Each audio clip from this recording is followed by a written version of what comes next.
400 సంవత్సరాలు ఇశ్రాయేలీలు ఐగుప్తు దేశంలో దాస్యత్వం చేశారు. కూలీలా,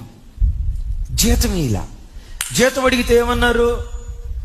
నీకు దిక్కున్న చోట చెప్పుకోరా, దేశమే మాదిరా, నీకు దిక్కున్న చోట చెప్పుకో అని అన్నారు. ఎన్ని సంవత్సరాలు జీతం వేయకుండా బిగబెట్టారు? 400 సంవత్సరాలు కష్టాజితాన్ని బిగబెట్టారు. 400 సంవత్సరాలు కష్టపడి ఏం సంపాదించారు? ఏమి లేదయ్యా, బూడిద తప్ప ఏమీ మిగలలేదు. అద్భుతం తెలుసా? ఇప్పుడు ఐగుప్తు దేశం నుంచి కనాను దేశానికి వెళ్ళాలి. దేవుడేమన్నాడంటే, మీరు ఐగుప్తీయుల దగ్గరికి వెళ్ళి, మేము మా దేవుణ్ణి ఆరాధించడానికి వెళ్తున్నాం, కొంచెం మీ మెల్ల ఉన్న బంగారపు గొలుసేయండి అని అడగండి, వాళ్ళు ఇచ్చేస్తారు.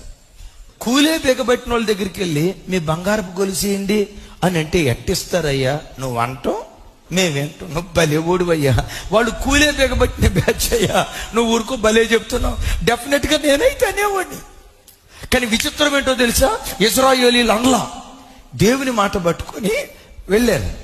వెళ్ళి, మేము కనాను దేశానికి మా దేవుని దగ్గరికి వెళ్తున్నాం, నీ మెల్లో బంగారు గొలుసు ఉంది కదమ్మా, కొంచెం నాకు ఇయ్యమ్మా అని అంటే, మీరు కనాను దేశానికి వెళ్తున్నారా? బంగారు గొలుసే కాదు, నా చెవులకు పోగులు ఉన్నాయి, నా చెవులకు బుట్టలు ఉన్నాయి, నా చెవులకు సైకిల్ టైర్లు ఉన్నాయి. ఇదిగో సైకిల్ టైర్లు కూడా తీసుకోండి, బుట్టలు కూడా తీసుకోండి. విచిత్రం ఏంటో తెలుసా?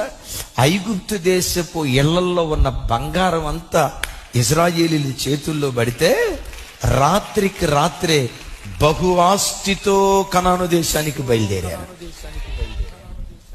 కొన్నిసార్లు బిడ్డలారా, మీ జీవితాల్లో కూడా, దేవా నేను ఇంత భక్తిగా బ్రతికినా, ఇంత దేవుడని పరిగెత్తినా, దేవుడని పిచ్చి ప్రేమతో నేను బ్రతుకుతున్నా, ఎందుకయ్యా నా జీవితంలో బిగబెట్టావు? ఎందుకయ్యా నన్ను చిన్నచూపు చూసావు? ఎందుకయ్యా నా ప్రార్థనకు జవాబు ఇవ్వలేదు? ఎందుకయ్యా నా ప్రార్థనకు తగిన ప్రతిఫలం ఇవ్వలేదు? నువ్వు బిగబట్టినట్లున్నావే అని కొన్నిసార్లు నీ జీవితంలో నువ్వు కూడా అనుకుంటావు. ఒక్క మాట గుర్తుకు తెచ్చుకోండి, బిగబట్టి ఒకరోజు గుప్పెళ్ళు విప్పుతాడు, పొంగి ప్రవహించేటట్లుగా దేవుడు కార్యం చేస్తాడు. నమ్మండి మాట.